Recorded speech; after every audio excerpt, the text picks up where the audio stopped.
Amém, queridos? Deus, tem visto que Deus quer atuar em várias frentes, né? Às vezes a gente fala, nós oramos, foi quando começou a subir no pódio, parece que Deus não está interessado nisso, Deus está interessado em cada detalhe. Deus faz a obra dele em cada detalhe, Deus glorifica o nome dele em cada circunstância que nós passamos. Amém? Vamos abrir a palavra no livro de Joel, no capítulo 2. O Ale ministrou sobre o texto semana passada. Ontem nós estávamos com a reunião aqui do Ministério ao Senhor. Deus continuou falando conosco. E espero que essa manhã o Senhor continue nos conduzindo. Eu creio que Ele está aqui. Eu vou ler um trecho mais longo, irmãos, para que a gente possa ter uma contextualizada, mas não vai ser versículo por versículo. E ao terminar de ler, eu gostaríamos que nós tivéssemos pelo menos umas 2 orações realmente na igreja. A gente aprender a cultuar todos juntos, não só daqui para aí. E vocês não precisam esperar muito, já podem orar, tá? Então vamos ler o capítulo 2. O meu contexto era do versículo 18 para frente, mas vamos ler a partir do versículo 12. Nós vamos ler do 12 até o 32. Ainda assim, agora mesmo, diz o Senhor, convertam-se, Joel 2, 12. Ainda assim, agora mesmo, diz o Senhor, convertam-se a mim de todo o coração, com jejum, com choro, com pranto. Rasguem o coração e não as vossas vestes, as vossas roupas. Convertam-se ao Senhor seu Deus, porque Ele é bondoso, compassivo, tardio em irar-se e grande em misericórdia, e muda a ideia quanto ao mal que havia anunciado. Quem sabe se Ele não se voltará e mudará de ideia, e ao passar, deixe uma bênção para que vocês possam trazer ofertas de cereais e libações ao Senhor seu Deus. Toquem a trombeta em Sião, proclamem um santo jejum, convoquem uma reunião solene, reúnam o povo, santifiquem a congregação, congreguem os anciãos, reúnam as crianças e os que mamam no peito. Que o noivo saia do seu quarto e a noiva dos seus aposentos, que os sacerdotes ministros do Senhor chorem entre o pórtico e o altar e orem. Poupa o teu povo, Senhor, e não faças da tua herança um objeto de deboche e zombaria entre as nações, porque hão de dizer entre os povos, onde está o Deus deles? Então o Senhor teve grande amor pela sua terra e se compadeceu do seu povo. O Senhor respondeu ao seu povo, eis que lhe envio o cereal, o vinho e o azeite, e vocês ficarão satisfeitos. Nunca mais farei de vocês motivo de zombaria entre as nações. Mas o invasor que vem do norte eu o removerei para longe de vocês e o lançarei para uma terra seca e deserta. Lançarei a sua vanguarda para o mar oriental e a sua retaguarda para o mar ocidental. Subirá seu mau cheiro e subirá sua podridão, porque agiu poderosamente. Não tenha medo a terra, alegre-se e exulte, porque o Senhor faz grandes coisas. Não tenha medo, animais selvagens, porque os passos do deserto reverdecerão, porque as árvores darão seus frutos, as figueiras e as videiras produzirão com vigor. Filhos de Sião, alegrem-se e exultem no Senhor seu Deus. Porque Ele lhes dará as chuvas em justa medida, fará descer como no passado as primeiras e as últimas chuvas. As eiras se encherão de trigo, os lagares transbordarão de vinho e azeite. Restituirei os anos que foram consumidos pelos gafanhotos, migrador, devorador, destruidor, o meu grande exército que enviei contra vocês. Vocês terão comida em abundância, ficarão satisfeitos e louvarão o nome do Senhor seu Deus, que fez maravilhas em favor de vocês. E nunca mais o meu povo será envergonhado.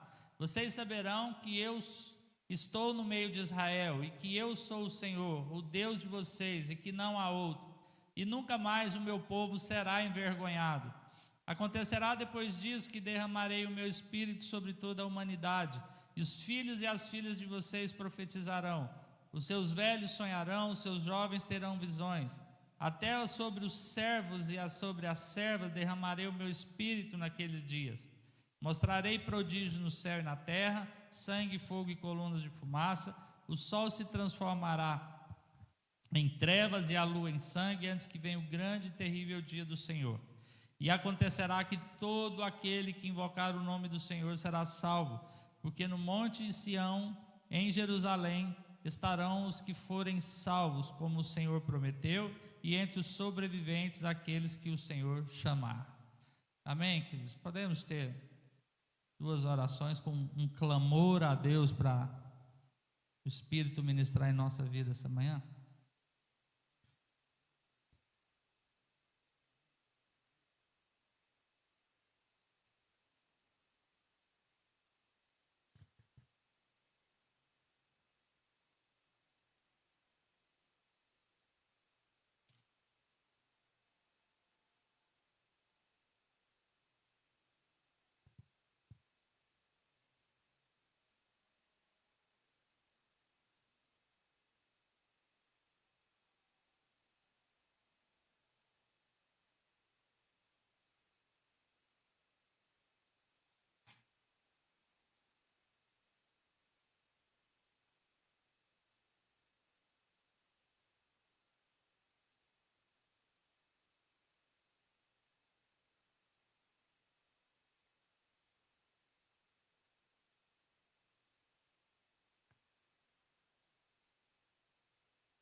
Amém, Senhor. Revela-nos o que o Senhor tem a nós. Ministra uma palavra viva no nosso coração. Nós nos humilhamos e nos rendemos a Ti, clamando, precisamos do Senhor. Precisamos de ouvir essa Tua palavra, precisamos discernir o que esse texto tem para nós essa manhã. Em nome de Jesus. Amém, irmãos? Várias vezes a gente sobe aqui e não se sente impotente. Hoje parece que está maior. Mas amém. Então, vinha pensando toda vez, esse texto é carregado de chamados do Senhor, né? Convertam-se, arrependam-se, voltam-se para mim. E é muito interessante, porque aquele dia que o Thomas ministrou, quando ele falou assim, ó, é tudo ou nada. Nós começamos a criar resistência com algumas palavras de Deus e alguns chamados, né? Parece que a gente se sente acusado. E a nossa tendência, ao invés de responder a um chamado de Deus, muitas vezes é procurar meio de nos defender. E Deus não é o nosso acusador. O Senhor, Ele é o nosso Salvador, né? Então, a ideia, esse texto ele é muito rico, ele é escatológico, ele é histórico, mas no coração de compartilhar algo que seja uma inspiração para Deus ministrar essa palavra em nossas vidas hoje, que o texto ele é muito carregado. Venha, arrependa, rasga suas vestes, não rasga o seu coração, não rasga suas vestes. Parece que é um texto denso, mas uma das coisas que, primeiro ponto, queria trazer, é um momento que Deus quer tirar de nós, não a acusação, mas a alegria de um chamado para a salvação. Amém, queridos? Que é pesado, né? A gente diz, rapaz, tem que se converter. A nossa carnalidade nos põe na defensiva, quando Deus está querendo nos resgatar. E que essa manhã Ele possa fazer isso. Então, o contexto de Joel é um contexto difícil, porque Israel estava vivendo um momento de crise muito forte, crise material, crise espiritual, crise emocional, gafanhotos destruíram a colheita, eles estavam passando um momento de fome, o culto ao Senhor estava paralisado, eles estavam em situações vexatórias com outras nações, né? Eles estavam em situação de humilhação, eles estavam em situações sendo julgados por outras nações, o povo estava sem direção, eles eram alvo de deboche, onde o inimigo debochava deles, dizendo: onde está o Deus de vocês? Cadê o seu Deus? E hoje nós estamos mais ou menos assim também, né? E pior que acho que não é só o inimigo que fica nos acusando: cadê o seu Deus? Nós entramos nessa situação muitas vezes, falar: é mesmo, onde é que está o Senhor Deus? Que parece que não está vendo as circunstâncias. E nós hoje estamos vivendo isso. Se nós olharmos para o contexto de nação, a gente tem muita gente frustrada. O Brasil está vivendo uma crise moral, vivendo uma crise espiritual. Nós estamos com violência, com inseguranças jurídicas, famílias quebradas, as leis não funcionam. Há uma fome nessa parte.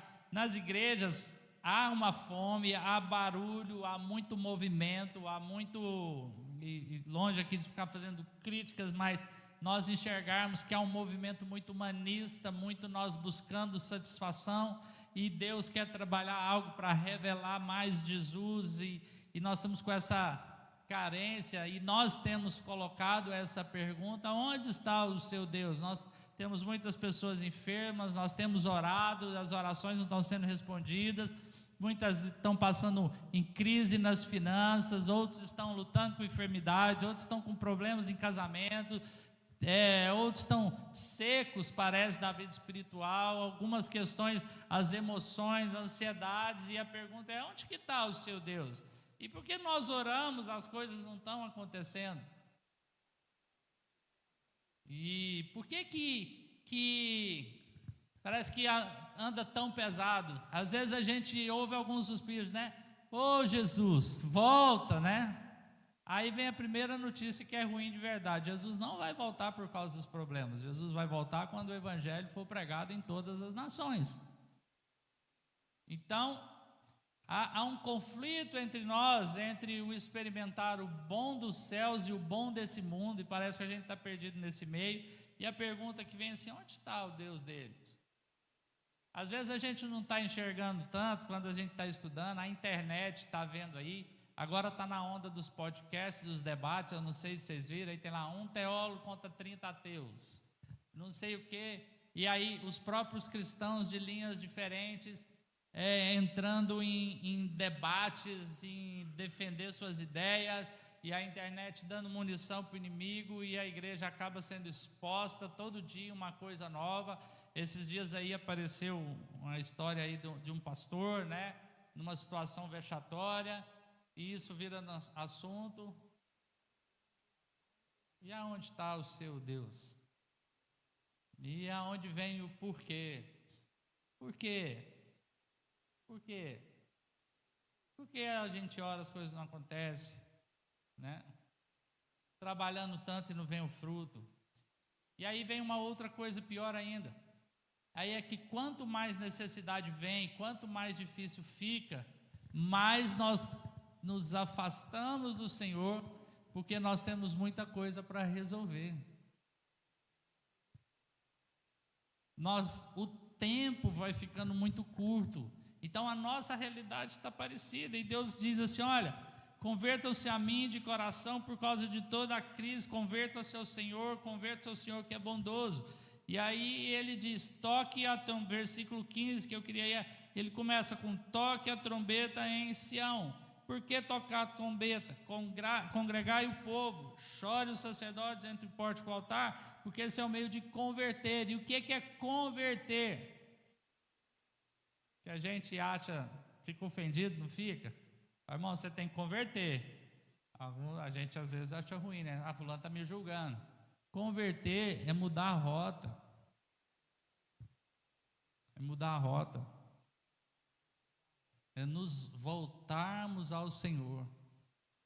Então, quanto mais problemas aparecem, ao invés de eu continuar indo para gastar todas as minhas energias, nas minhas emoções, no meu coração, na minha ansiedade, no que eu acho que tem que ser feito, nos problemas que eu tenho que resolver, que ninguém me entende, o Senhor está dizendo: para, volta. O caminho certo é: volta-se a mim. Ah, mas uma coisa está difícil. E é legítimo, tá, irmãos? É legítimo. Não é simples. Por isso que lá no final o Senhor vai dar uma saída, porque Ele sabe que nós não conseguimos fazer essa conversão, mas Ele quer nos trazer a consciência da necessidade de conversão. Quem que crê que precisa de conversão, sem aquela visão religiosa assim?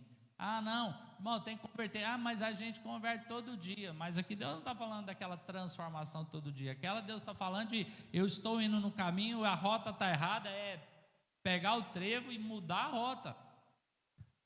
Mudar o caminho, mudar a mentalidade, mudar para onde eu olho, mudar onde eu busco recurso, mudar onde eu ponho a minha esperança, mudar onde eu ponho a minha expectativa. O povo estava num processo que Deus precisava restaurar, mas estava totalmente desviado e todas as áreas secaram. Eu vejo que às vezes nós temos problema, nós temos muitas coisas: casamento, dinheiro, fé, relacionamentos com parentes, relacionamentos com perdão, problema no emprego, enfermidade. E às vezes elas têm nos consumido. E a gente gasta toda a nossa energia indo para um lado, sendo que o Senhor está nos chamando para perto. E aí Ele dá esse anúncio para o povo de: toque a trombeta em Sião. O que quer dizer tocar a trombeta? Quer dizer isso: anunciar que Deus está nos chamando ao arrependimento, e não dá para ficar neutro. É um alerta urgente, é para agora, é para hoje. E aí de novo vem uma palavra pesada, que é arrependimento. E a gente pensa que não se arrepende, porque a gente não está aqui com o coração cheio de amargura, com o coração todo cheio de carga. E aí às vezes nós voltamos para casa, mas... E aí e o pior não é quando a gente julga a gente, o pior é quando a gente julga os outros, né? A fulano não se arrepende. Marido e mulher, então, são as piores vítimas. Lá eu disse que tem alguma coisa e não muda.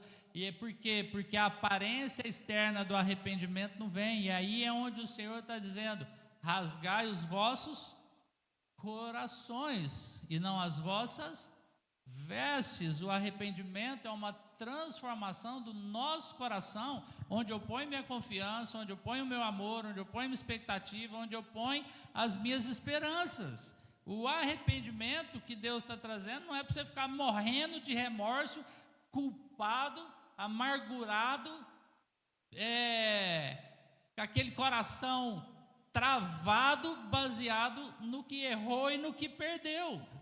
Esse não é um arrependimento de Deus. Essa não é uma tristeza segundo Deus. Isso produz morte. Quando nós entendemos, o Senhor está nos chamando para mudar uma rota e a gente fica olhando para nós mesmos. Ontem o pregador dos jovens aqui foi top, né? Eu sou fã deles. O Caleb. E o Senhor falando com ele, falando sobre arrependimento, falando para os jovens, né? Quando ele chama Jeremias, ele fala: Jeremias, você levanta que eu vou usar você. Senhor, eu sou uma criança, eu não passo de uma criança. Aí a gente até aceita, né? Como que o Senhor vai me usar? E o Senhor fala para ele: não diga que você é uma criança, porque você não vai andar baseado nas suas condições, baseado no que eu estou falando, baseado no meu poder, baseado no meu propósito. E aí, né, o segundo pregador, deixa eu encher a bola aqui, que eu achei, né? Quando o Senhor está nos chamando, às vezes, nos arrepender, é nós estarmos tentando resolver coisas olhando para a nossa condição e não para o poder de Deus, porque quando nós vamos olhar para a nossa condição, a gente não corresponde ao chamado de Deus, à obediência à voz de Deus, e aí a gente não consegue entrar no propósito que Deus chamou para as nossas vidas, porque esse propósito de Deus nunca vai estar no nível da sua capacidade, da sua condição. Esquece. Senão não é Deus, é você. E aí nós temos aquela mente religiosa, né? Do que é espiritual, do que é religioso, do que é carnal. E o que Deus está nos chamando converta-se e arrependa. muda a rota, olha para outro lado, vão olhar para aquilo que o Senhor está dizendo e aplica o seu coração naquilo que o Senhor está dizendo. Ah, mas eu não sei o que o Senhor está falando, porque eu estou muitas vezes como esse povo, olhando para a sequidão, olhando para os gafanhotos, olhando para a catástrofe. É difícil, querido, mas o caminho é esse. E por isso que é um chamado de Deus, e por isso que é uma ação poderosa de Deus, porque se a gente conseguisse resolver isso sozinho, Deus não ia ter colocado isso na palavra dele para nos chamar primeiro para ele. Deus não está nos chamando para consertar as situações, Deus não está nos chamando para resolver os problemas que nós temos, Deus não está nos chamando para fazer as coisas, perdoar e resolver as crises, Ele está nos chamando para Ele. Voltem-se para mim, converta-se a mim, e aí Ele assume e resolve todas as coisas. Esse é o chamado à conversão, esse é o chamado ao arrependimento, é nos voltarmos para Deus, é nos convertermos, é mudarmos a rota, é mudarmos a nossa mente, é mudarmos onde nós estamos colocando nossa esperança. Então, quando alguém fala assim, ó, converte, arrepende, não entenda assim, que você não presta, porque você não presta mesmo, isso já tinha que estar resolvido na sua vida. A natureza caída não resolve. Deus morreu. Deus teve que se fazer carne, morrer no nosso lugar, morrer no pior tipo de morte que existia, que foi a cruz. Ontem nós estávamos aqui, acho que foi a Vandir trouxe aquele texto, quando o povo estava pecando no deserto, e Deus levanta o povo rejeita o maná, né? Esse maná nos dá fastio, ou seja, aquilo que vem de Deus não me agrada, não quero, não é bom, não é bom. Se você olhar para o mundo vai ser ridículo, o que vem de Deus não é bom. Era assim que o povo estava, assim muitas vezes nós estamos, porque se a gente tem medo do que vem de Deus, é porque nós estamos considerando que o que vem de Deus às vezes não é bom. E aí, fala que ele levanta, Deus manda cobras venenosas que picam o povo e morre, e Deus levanta na ponta de uma haste, que é uma figura da cruz, é uma figura de Jesus lá na cruz, uma ponta na haste, só que ele bota uma serpente lá na ponta. Aí ontem ela fez uma pergunta, por que ele não pôs um cordeiro, né? Aí eu entendi, ontem nunca tinha parado questionando por que uma serpente. Porque Jesus morreu na cruz para salvar o meu e o seu pecado. Então quem tinha que estar naquela pau lá, era eu e você, e nós somos natureza de serpente. Então a serpente é a gente, é a natureza caída.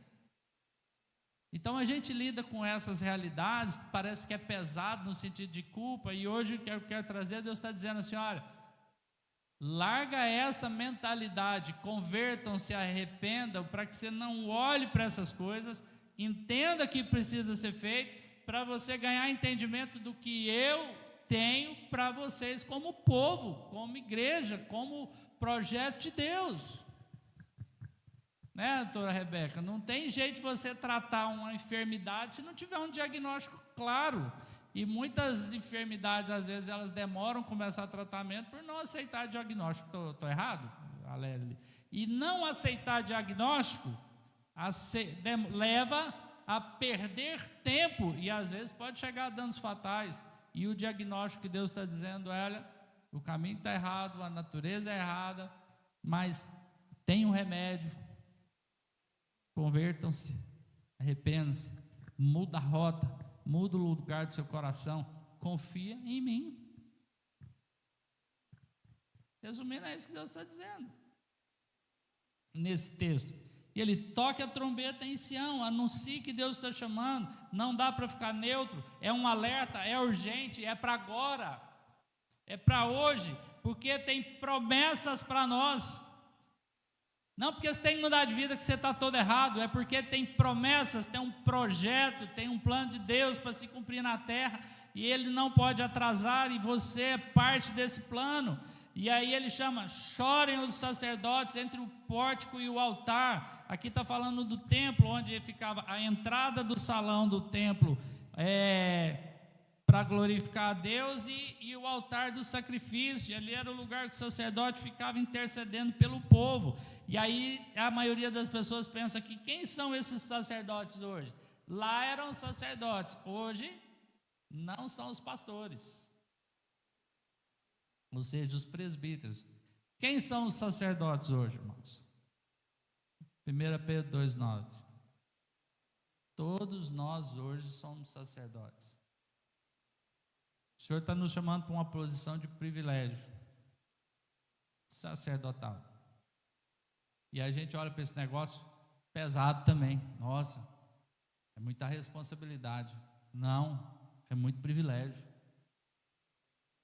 Nossa, é pesado demais. Não, é leve no sentido de que onde você vai se libertar de todas as amarras e de andar por suas próprias forças, e vai poder usufruir de toda a riqueza e poder dos céus para viver nessa terra.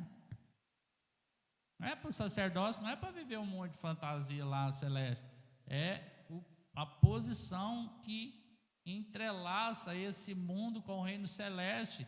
É o lugar onde Deus vai nos dar riquezas, poder, dom, recursos celestes para fluir e viver enquanto estamos nesse mundo. É viver o natural, fundamentado, fortalecido, equipado pelo poder dos céus. É o que que Deus está dizendo para nós. Amém? Faz sentido isso para você? Né? Então, eu creio que quando Deus fala converta-se e arrependas, é a nossa carnalidade que olha para isso como pesado, baseado em nós. Não olhe para você. Olhe para o Senhor. Às vezes não vai mudar as coisas. Quando aqueles pescadores foram lá pescar, eles foram lá e pescaram a noite inteira. Pegou nada. Depois, Jesus chegou e falou assim: vai lá e lança a rede de novo. Senhor, já pescamos a noite inteira. Lança a rede. E aí Pedro tem uma grande revelação. Sob a tua palavra, eu vou. O que deu? Nunca pescaram tanto que quase afundou os barcos. Lembrei do irmão que tinha uma crise no casamento que era impossível de resolver, e Deus fez uma obra maravilhosa. O casamento dela foi restaurado, e ela fala assim: eu estou igual que esse pescador, eu estou com medo de morrer, porque está tão bom, que diz que quando a gente está ruim, a pessoa melhora para morrer, porque às vezes não acredita, porque a gente se acostuma com o ruim, se acostuma com o pecado. Parece que é seguro, fala: está buscando conforto. Que conforto, querido? Olha o tanto que a nossa mente precisa mudar, o tanto que nós estamos torcidos. A pessoa está acomodada no seu próprio conforto. Que conforto você ficar em casa, na frente da televisão, longe de Deus, aonde Deus é que nos chama. Que conforto que tem andar que não seja na presença de Deus, e Deus está nos chamando para viver mais leve. E Jesus fala isso: o jugo do Senhor é suave e o fardo é leve. Então vai resolver os problemas? Não, mas você vai passar os problemas de forma diferente. O gafanhoto veio sobre Israel, tinha crise emocional, crise espiritual, mas o Senhor estava ali dizendo: vem para mim que tem uma saída. E essa saída é porque tem um propósito eterno, que não é o rumo que você está indo. Quando Jesus vem e diz: eu vim para que você tenha vida e vida em abundância, é a vida dele e não a nossa. E qual que é a dificuldade que nós temos? É que nós achamos que Jesus vai nos dar vida, abundância, consertando aquilo que está te matando. Sabe, é pôr mel no veneno. Não vai. Não vai. É uma novidade de vida. Jesus não vai passar perfume em defunto morto. Eu ouvi essa expressão, eu achei bom demais. Não adianta passar perfume em defunto, em gente que já morreu. É uma nova vida, é um novo rumo. Isso é para ser mais leve, isso é para ser mais poderoso, isso é para ter mais eficácia. Então Deus fala com aquele povo isso, e está falando, eu creio que Ele está falando conosco, que o arrependimento genuíno não é ritual, não é sentir culpa. Rasgar o coração é mudar onde eu jogo as minhas expectativas. Não é rasgar o coração, ficar aquela lamúria. Rasgar o coração é realmente pegar, ver onde o seu coração, onde está o seu tesouro, está o seu coração. Aonde o seu coração está firmado e mudar essa base. Mudar a confiança, mudar o alvo, aonde o nosso coração está firmado. E o texto continua.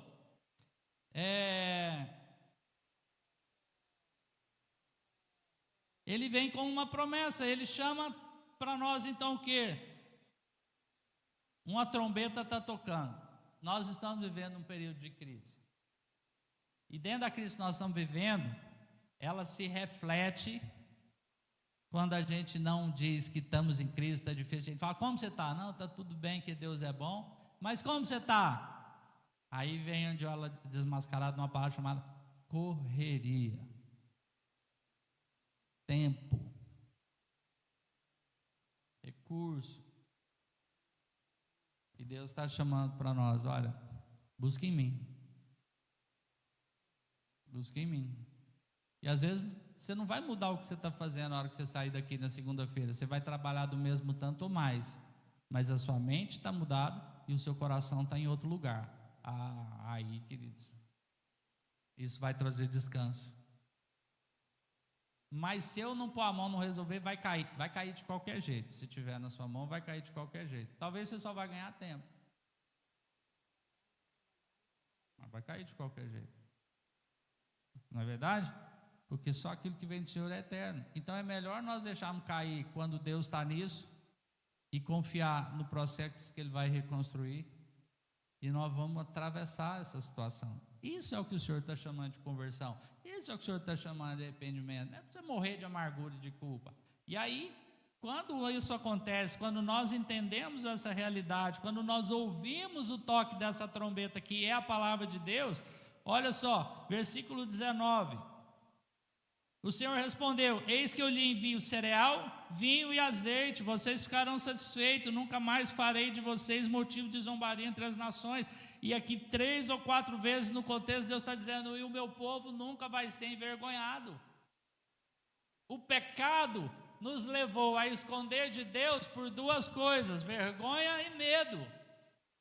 A gente tem vergonha de que como vai ser julgado, como os outros vão me ver. A gente tem vergonha de achar, de ser quem eu preciso ser. A gente tem vergonha das nossas características, dos nossos defeitos, porque o mundo criou um padrão cruel, maligno, mal, errado, tanto de beleza, tanto de emoção, tanto de finanças.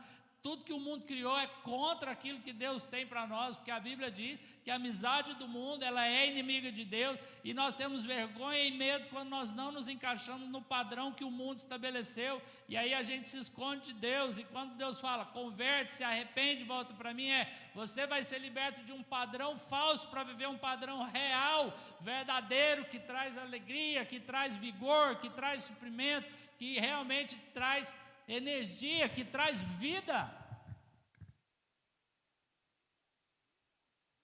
Você não vai sobreviver nesse mundo calmo, mas vai ter vida abundante, porque você está de passagem aqui. Acho que a Milene e o Azado devem ter experimentado isso, se não fica aí a dica para vocês pensar. É um exemplo às vezes prático, né? Viver nesse mundo é estar na Coreia, voltar para o Brasil é o reino. Lá não era o lugar. Por que não é o lugar? Então os recursos para que eu sobreviva nesse mundo vêm do meu pai que está em outro reino. Mas a gente rejeita porque parece que não vai dar certo. Isso não tem a ver com a característica natural, isso não tem a ver com temperamento, isso não tem a ver com os seus dons, isso não tem a ver com o trabalho, isso não tem a ver com recursos. Isso tudo vão se tornar ferramentas quando nós fizermos essa mudança, essa conversão, essa direção de coração e de mentalidade. E aí a alegria do Senhor vai brotar em nós. E é que ele está dizendo aqui no versículo 19: eis que eu envio cereal, vinho, azeite, nunca farei zombaria de vocês, mas o invasor vai ser derrotado. E aí ele sai dizendo aqui como que vai ser. Que alegria que é essa? Onde havia vergonha, vai haver honra. Onde havia medo, vai haver alegria. A alegria verdadeira que não vem das coisas naturais, não vem das conquistas, não vem do que eu tenho, não vem de coisas momentâneas. A Bíblia diz que é uma alegria que excede todo entendimento. Isso é promessa, queridos. Isso não é filosofia. Isso é uma promessa do Deus vivo.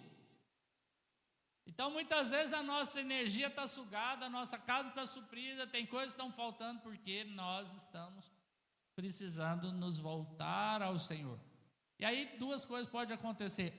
Ou as portas vão ser abertas e Deus vai dar aquilo que tem, ou você vai desencanar daquilo que não era para você mesmo e vai entrar naquilo que Deus tem, que às vezes você nem sabe, você nem imagina. Mas existe uma promessa e o Senhor não mente, e Ele fala das suas promessas. Quais são essas promessas? Bênçãos colhidas. Eu vou te dar o quê? Vocês ficarão com o cereal, o vinho e o azeite. Suprimento, alegria, unção de Deus. Cereal, sua vida natural vai estar suprida.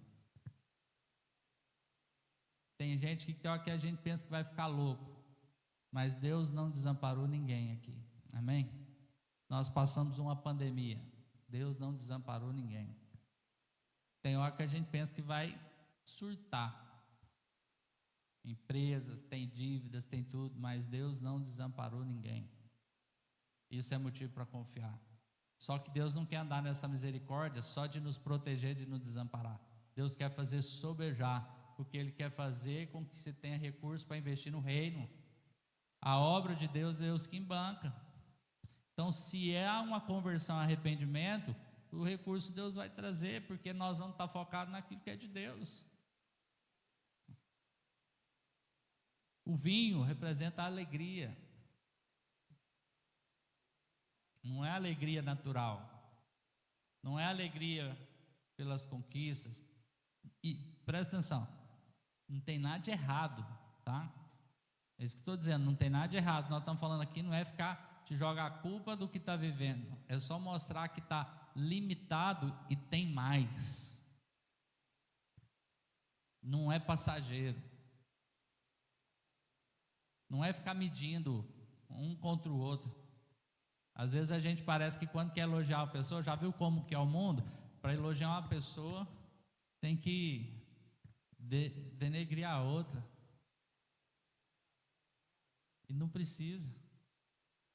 Né? Com filhos, a gente faz comparações. Fulano é melhor que fulano. Não, às vezes são só diferentes.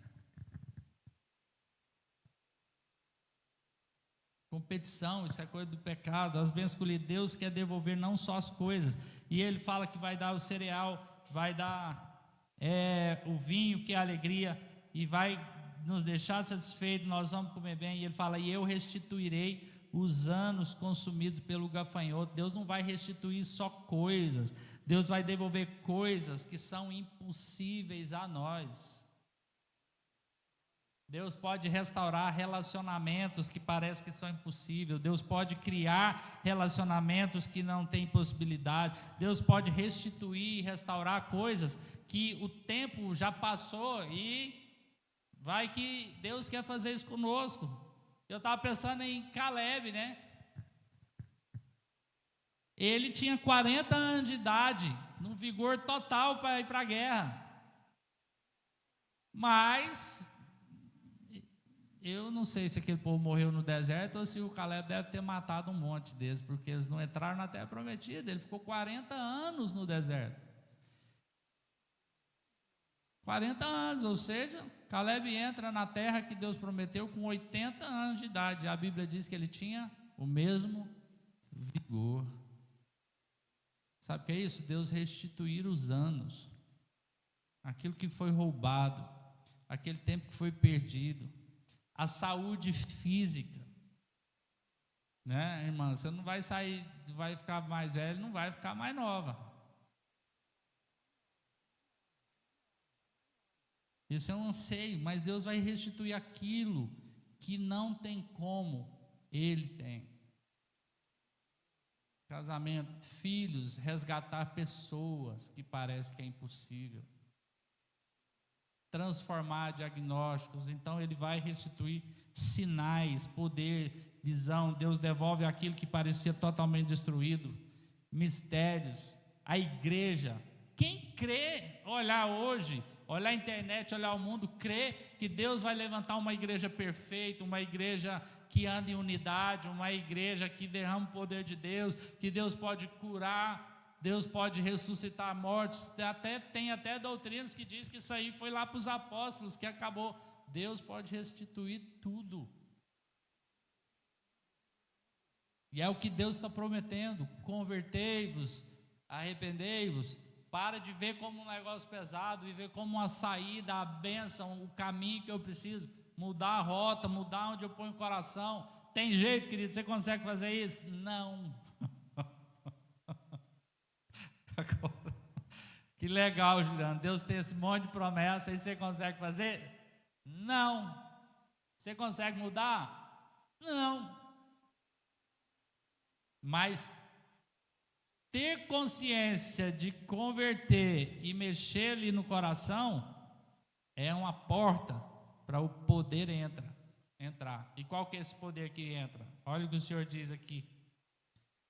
Versículo 28 se cumprir, né? E eu, para que todas essas coisas aconteçam,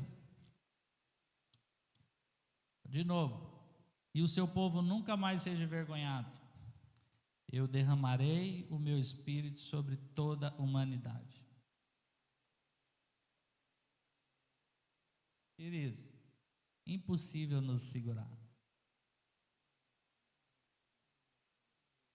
Nós não damos conta, mas existe o maior poder do universo, que é o Deus Espírito Santo, que está habitando em nós, e Ele faz.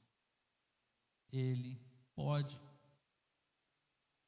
Por que nós precisamos nos arrepender e converter? Ele não vai invadir, porque Deus nos deu esse poder de agência. Deus nos quer consciente. Deus não criou máquinas, Deus criou filhos, e filhos são educados.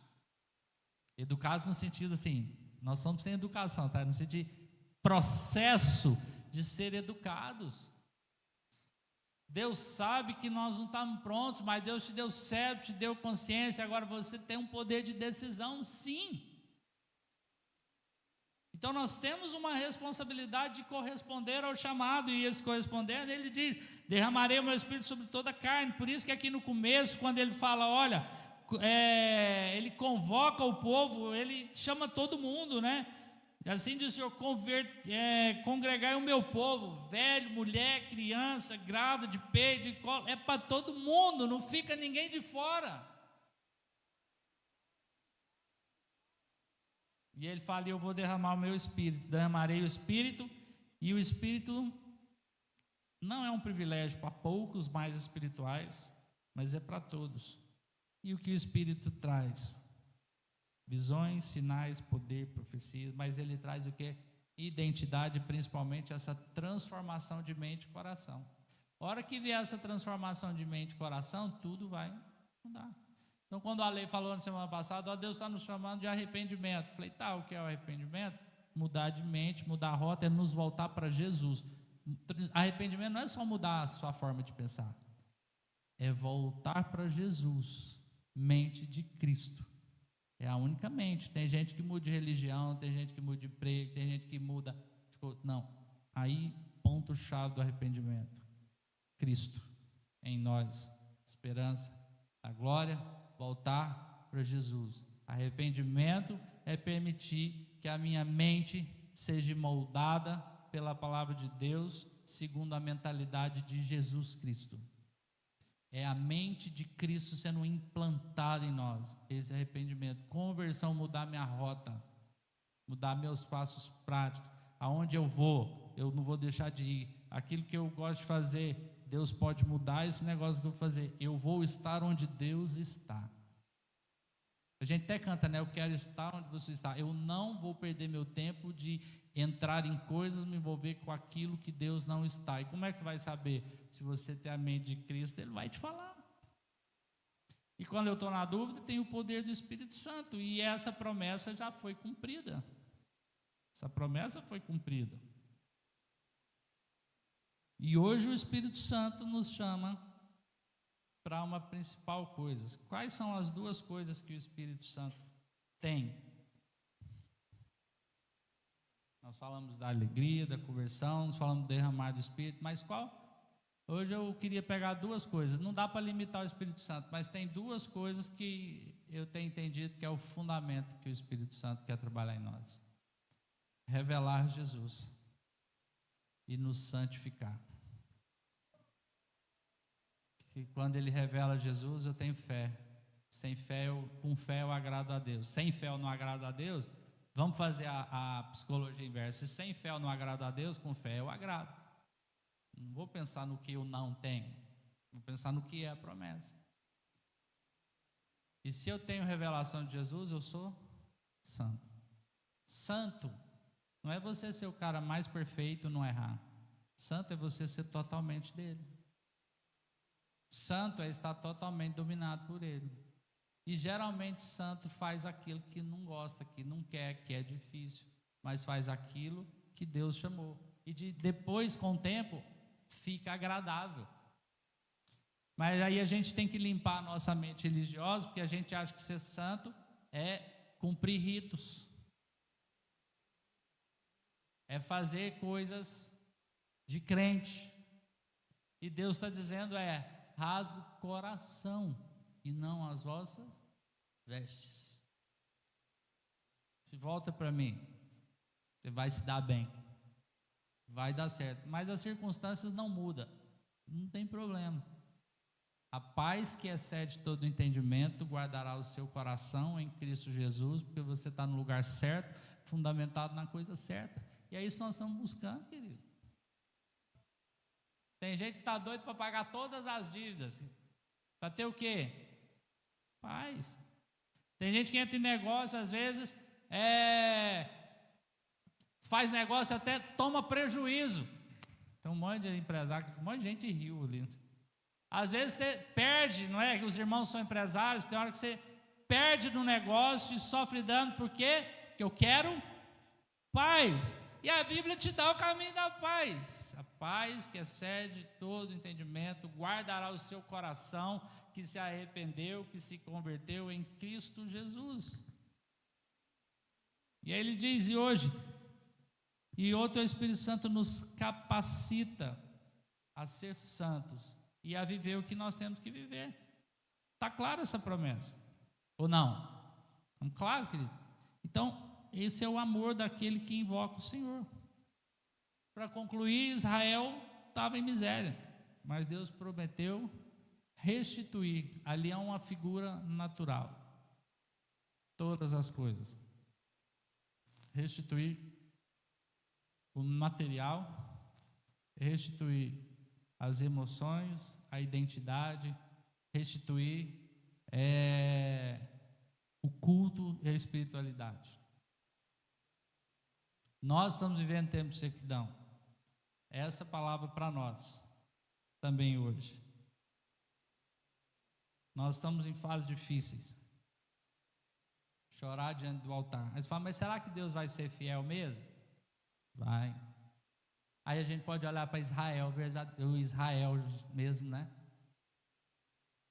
Um povo que ficou mais de 2000 anos disperso pelo mundo. E Deus fala, eu vou restituir. Em 1948, né? 1948 lá, quase, vamos pôr 2000 anos, vamos arredondar isso depois. Uma coisa impossível acontece, Deus restaura a terra daquele povo. Um povo que estava vivendo miséria, hoje um povo que vive no deserto, é um dos maiores exportadores de fruta. Como é que é coisa de maluco? A ciência está ali. Deus tem restaurado o culto. Tem muitos judeus crendo e Deus está levantando uma igreja. E os anos que foram perdidos, eu falo, vou restituir isso aí. Aquele que deixou de ser povo, que tinha morrido, Deus está restaurando. E agora nós somos uma igreja, Deus está levantando uma igreja. Deus está levantando família. Se Deus está te trazendo essa palavra, apresente suas causas, porque essa obra vai ser completa. Há crises, há ruínas, converte o coração, rasga o coração, não as veste. Não é o que você tem que fazer. Eu acho que eu não consigo expressar, mas você consegue entender o que é converter a isso. E não é só a sua veste. E convertei-os a mim de todo o vosso coração, e eu restituirei. Isso é promessa. Então o que Deus vai ter para você e tudo? Hoje, a restituição da presença dEle, a restituição da fé. Mas eu sei que o Senhor está nos chamando a rasgar os nossos corações. E por que eu deixei para orar no final? Porque eu creio que Deus quer orar conosco, mas nós temos pedidos aqui que parecem possíveis, né? Nós temos que orar pela irmã Neide, está com dores fortes por causa da metástase no câncer. Deus pode restaurar aquela saúde. A fé. E livre-se do que vai acontecer. O Senhor está ali, as promessas vão ser cumpridas. Temos pedido de oração aqui pela Samires, que ela teve uma infecção nos rins por causa de pedra, e essa infecção subiu. Ela está indo todo dia para o hospital tomar antibiótico. Amém pelos antibióticos. Mas nós podemos orar hoje e Deus restaurar essa saúde dela e ela ter uma experiência de fé. O que são causas impossíveis que às vezes o próprio Espírito quer te mostrar? Nós precisamos crer naquilo que Deus tem. Ministérios. Hoje nós estamos vendo em dias que tem pessoas que, assim, está morrendo a ideia de vocação, né? Pessoas para missões, para o pastoreamento, porque mudou. Deus quer levantar pessoas. Coisas que você acha, pelo menos eu estava pensando nisso esses dias, coisas que eu achei que tínhamos acabado. Ele morreu porque eu já passei dos 50, agora quem sabe vai ser essa geração nova. E Deus falou, quem disse? Deus vai restituir recurso, Deus pode restituir emoções, vida espiritual, saúde, tempo é impossível. Deus pode fazer com que coisas que levariam muito tempo seja feito em um dia. Eu lembro do David Demian, que era um pastor árabe egípcio. Pensa, o cara converter. E sabe o que levou ele à conversão? Foi a ideia absurda de que Deus pegou um bando de escravos, ficou 400 anos preso no Egito e transformou eles no maior exército da terra em uma noite.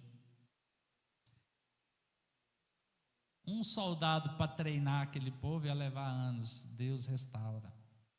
Deus restaura o perdão, tempo perdido no casamento, Deus restaura. Queridos, é tempo que Deus quer restituir.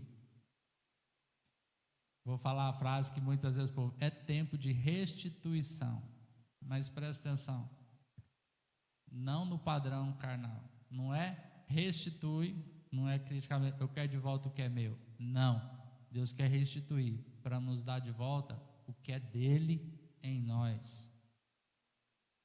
Então vamos acatar um coração alegre e de privilégio as convocações de Deus que nós rejeitamos, porque às vezes nós nos sentimos acusados de convertam-se, arrependam-se, tornam-se para o Senhor, venha rasgar o coração, colocar o coração, porque nós estamos rasgando o coração no altar de dívidas, nós estamos rasgando o coração no altar de problemas conjugais em consultórios, nós estamos no lugar de enfermidade, rasgar o coração sofrer, nós estamos gastando toda essa energia, rasgarmos nosso coração diante do Senhor. Amém? Queria convidar nós a termos um tempo de orar.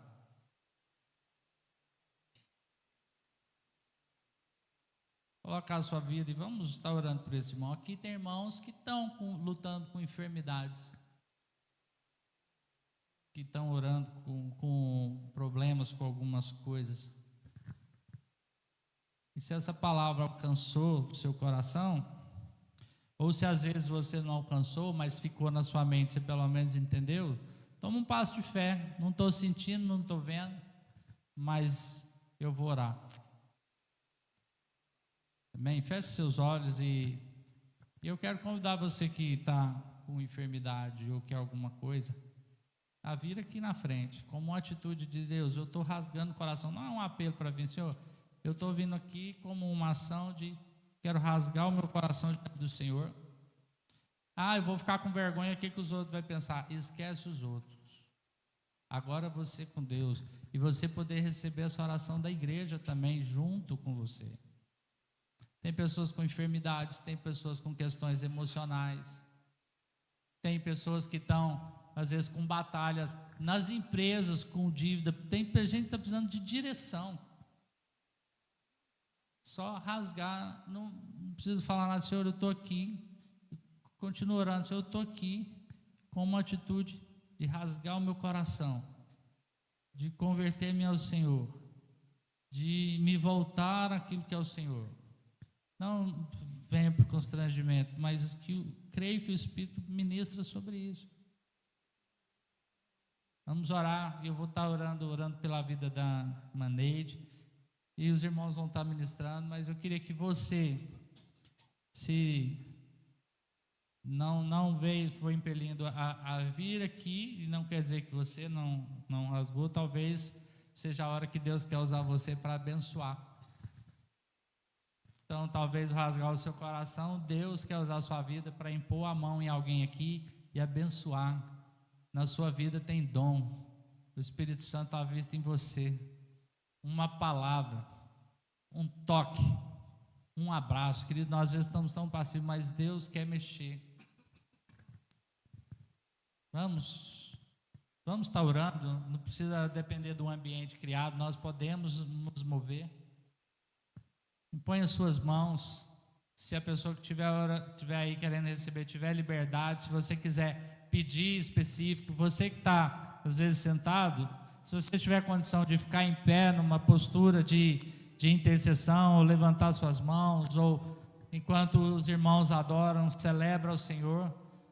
Mas eu creio que é um tempo hoje de rasgarmos o nosso coração, nos voltarmos ao Senhor, e os céus podem ser abertos para restituir